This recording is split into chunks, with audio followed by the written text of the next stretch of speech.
அனிதான்னு ஒரு பொண்ணு நீட் எக்ஸாமில் இறந்து போனாங்க இல்லையா? எல்லாருமே என்ன செஞ்சோம்? அந்த பொண்ணுக்காக அழுதோம் இல்லையா? அந்த பொண்ணுக்காக வருத்தப்பட்டோம் இல்லையா?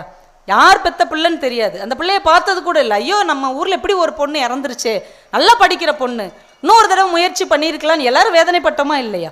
ஆனால் திருச்சிக்கு பக்கத்தில் திருவெரும்பூரை சேர்ந்த வில்லட் ஓவியான்னு ஒரு பொண்ணு அப்போ 12ஆம் கிளாஸ் படிச்சுட்டு இருந்தா. அவ காற்று மாசுபடுவதை தடுக்கிற ஒரு சேட்டலைட்டை கண்டுபிடிச்சான். அந்த சேட்டலைட்டை மெக்சிகன்ல இருந்து விண்ணுக்கு ஏவ போகிறாங்க. அப்போ அந்த விஞ்ஞானிகள் இந்த பொண்ணுகிட்ட கேட்குறாங்க, இந்த செயற்கைக்கோளுக்கு என்ன பெயர் வைக்க போகிறாய்? உன்னோட பேர் வைக்க போறியா, உன்னோட பள்ளிக்கூடத்தின் பெயர் வைக்க போறியா, இல்லை உனக்கு பிடித்த ஏதாவது ஒரு பேர் வைக்க போறியா? அந்த பொண்ணு அந்த இடத்துல சொன்னா, எங்கள் தமிழ்நாட்டில் பரீட்சையில் தோல்வி அடைந்ததால் மனம் உடைந்து அனிதா என்ற ஒரு பெண் இறந்து போனார்கள். அவர்கள் இந்த மண்ணில் தான் வாழ முடியவில்லை, விண்ணிலாவது அவர்கள் வாழ வேண்டும், இதற்கு அனிதா சேட்டலைட்னு பேர் வைங்க.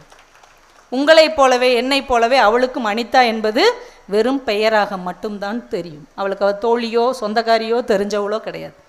ஆனால் இந்த மண்ணில் ஒருத்தியின் கனவு உடைந்து போயிருக்கிறது.